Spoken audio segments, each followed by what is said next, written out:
All right, morning, everybody. My name's Will, Plant Health in Avon, in case you don't know who I am. Go by Wilbur, Willigan sometimes.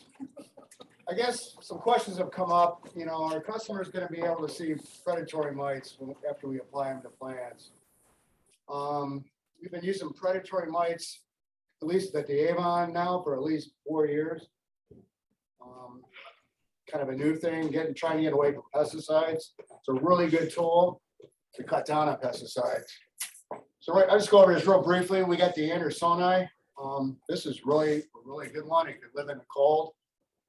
You can see it on the left side, see how it's oval and very opaque. You can't really see the front legs, but they're usually longer than regular spider mite on the right side there. Generally, you're going to see the spider mite with 2 dots on it, moving around. Most people would take a piece of paper and shake some leaves onto it and watch the things crawl around. And not knowing what you're looking at, you may think they're spider mites or a regular mite. So really, you need to kind of get under a lens and look at it. You know, that's the good ones on your left side there. All right. We got Californicus. Again, we use this for spider mites. We're using this at Long Road in the tree production, the hydrangea tree production, known as the F sections there. We do use them on Asclepias occasionally and the bullier crops here. Again, you can see how it's a little oval. Kind of see those front legs on that thing. Again, these things are really small. When I apply them, you really can't see them. You'll feel them on your skin crawling around, but you really got to look. I mean, you get the creepy crawlies. Yeah, thanks, Will. Yeah. I mean, they get under your shirt and stuff. And you really got to look like this to even see them. So anyway, go to the next one there. Cucumerus, again, look, see how oval it is and opaque. We were using these quite a bit lately on the Asclepias mainly right now. These are really working good right now down at range 3. We have no thrips showing up. This is the first. So we've done about 4 applications this month of these things. Dump about 5 liters on the crop down there on the whole house. And it costs about $47 to do that house 1 application. This is one of your cheaper ones. But I went down the other day, took a piece of paper, I shook the Asclepias, and I was able to see these things crawling around. So, next one, Dave. All right, these are nematodes. Kind of new on using these. Mark Sheldon's been playing around with them at Huron. This year we were doing a trial. It's called Millennium for the flea beetle on the hydrangea paniculatas and some Bollia. We applied this last fall. Mark's been using this for a while. BASF, this is a product from them, and they're going to try to get this on the label. So there's a couple nurseries involved with this product. There's other types of nematodes you can just put on the tarps. We've just done that in CBG, so they don't have any thrip larvae on crawling around down there. We've done that 4 times in the last month. So these things you can't even see. It's just they come in little pouches and you just mix them up in water, and then you got to kind of take all your screens out of the sprayers and keep it under 300 psi. Swirsky. These are a little more on the expensive side. Like I said, they eat like 10 prey per day. They're really good on spider mites and broad mites, I believe. Yeah, we had broad mite outbreak at Long Road last year. We put those in there, cleaned it right up in the tree production. Again, we put them on Asclepias if we start to see a lot of thrips, more than like 1 thrip per shake. And then we used them on Bully and Hydrangea paniculata. These things are able to feed on pollen when there's no, food sources around for them. You can tell like they're oval and generally clear in the most part. And last but not least, Hypoasis mite. This one you can't even see. It comes in a container of peat moss. It's really good on fungus gnats. I've never seen anything work on fungus gnats like this thing has. Down in this main range here, we got the nooks and crannies, and the sempervirens, the sedum, or the hens and chicks. And generally, we go on there every fall with 2 drenches of safari, which is a neonic for anybody. And we talked about neonics and American beauties, and how that's a no-no. We put one application in there in September, just kind of spread it over. And we have 0 fungus gnats, and I've never seen anything, you know, work that good on that kind of stuff, so. You can send me some. Uh, I have plenty of fungus gnats. so it's a really good product, a little on the expensive side, but man, it works, and it's, you know, I'd rather put this on and deal with a neonic trench. So really impressed with this thing. And I guess that's it. Any other questions? I just want to keep it brief. You know, the question is, can your customers see this? Probably, if they look really close. If they look at plants, you're going to see the regular spider mite damage before with the webs and everything and the eggs and stuff. So that's going to show up before these. I mean, really, to see these, you're going to need a small magnifying lens generally. So. And we wanted to share this info today because Jeff has made the decision that any of our perennials will not be sprayed with neonics anymore. So I know the American Beauty product was supposed to be separate, but Jeff said he made the decision that to not have to worry about the housing and watering and keeping things separated and safe and drift and all that, that none of our perennials will be sprayed with neonics this year. So. Okay, going into our pictures, because we were talking about the pesticides, and American Beauty was one of the biggest things that's going to be affected by this. We wanted to talk about some of these American Beauties. The very first variety we've got here is the Asclepias tuberosa. This is one of our more popular varieties of our American Beauty series, the most popular one because of the fact that it was stunning, beautiful orange flowers. So I have this. This is more of a shorter, more compact growing variety when it comes to the American Beauty series. It's more of a ground spreader. It won't get too tall. It gets up to 24 inches. But this, like I said, the key point for this is this beautiful orange flower. Next picture, please. The next Asclepia we have here is the Incarnata.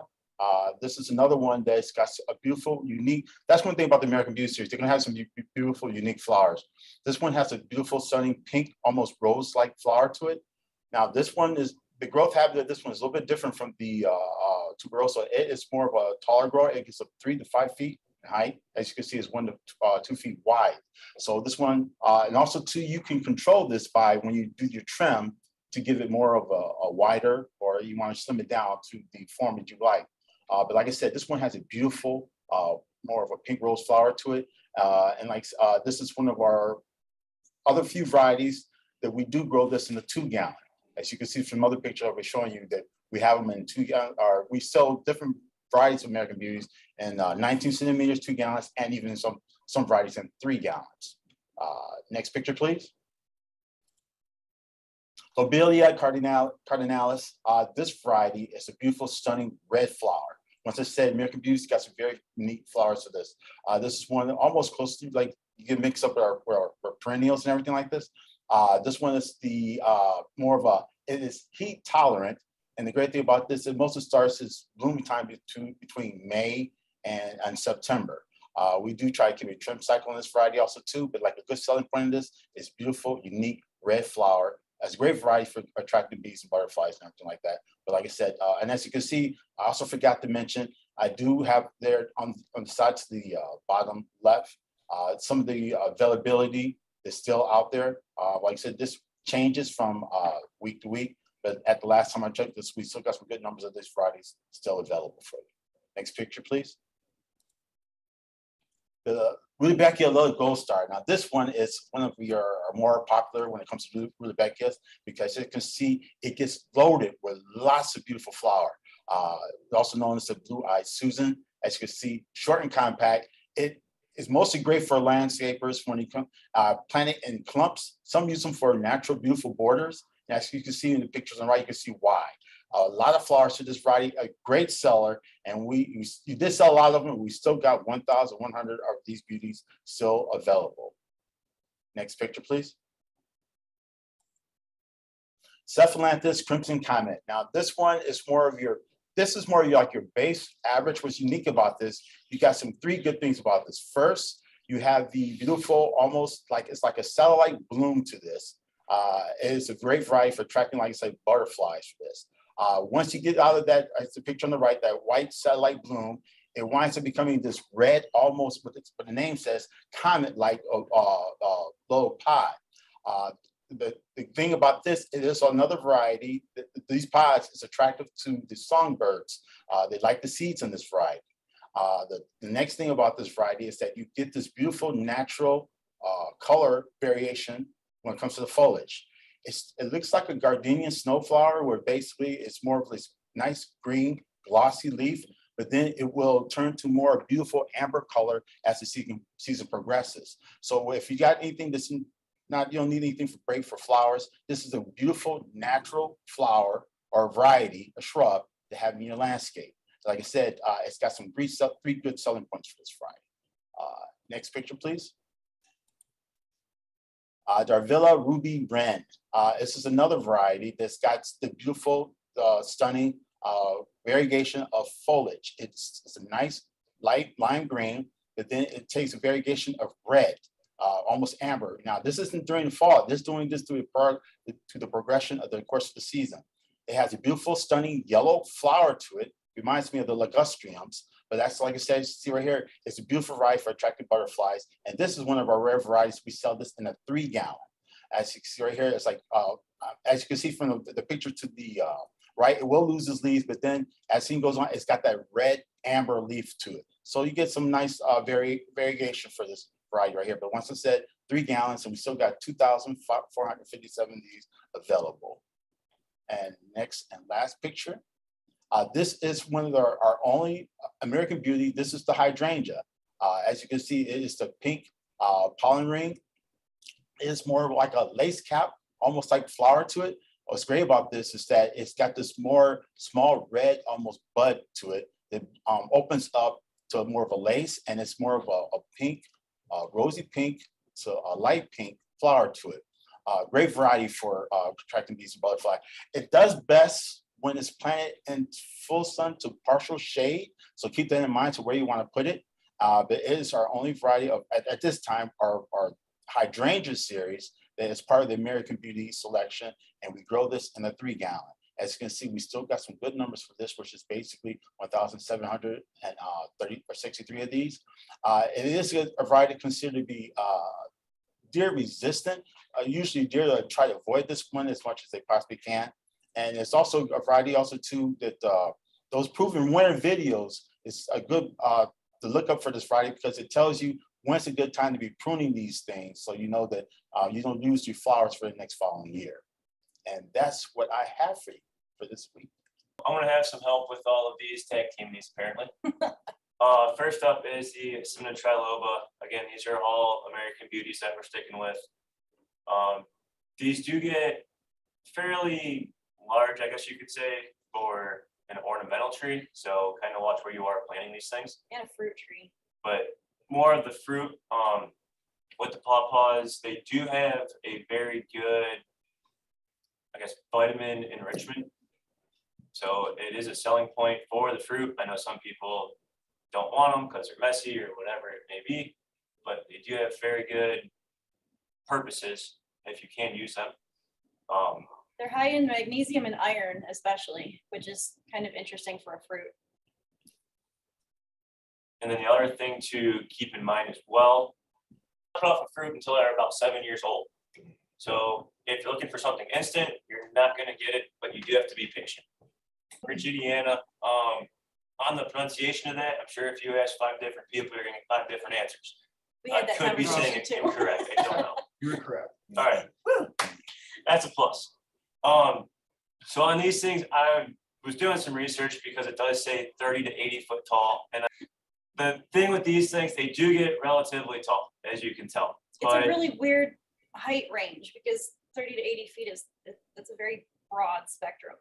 So they don't get as wide as, I know previously I told you, like think arm span versus height. It's not the same for this tree.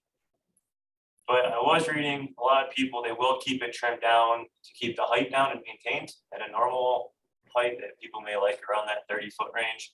But if you're looking for a shade tree, this can be a awesome option for you guys. For these, again, very high in nutrients. They use these things. Some places use them as a replacement to a tomato. So you can use them for soups, salsas, salads, all kinds of stuff with fruit. Again, very high in nutritional value. they can also do some amazing things.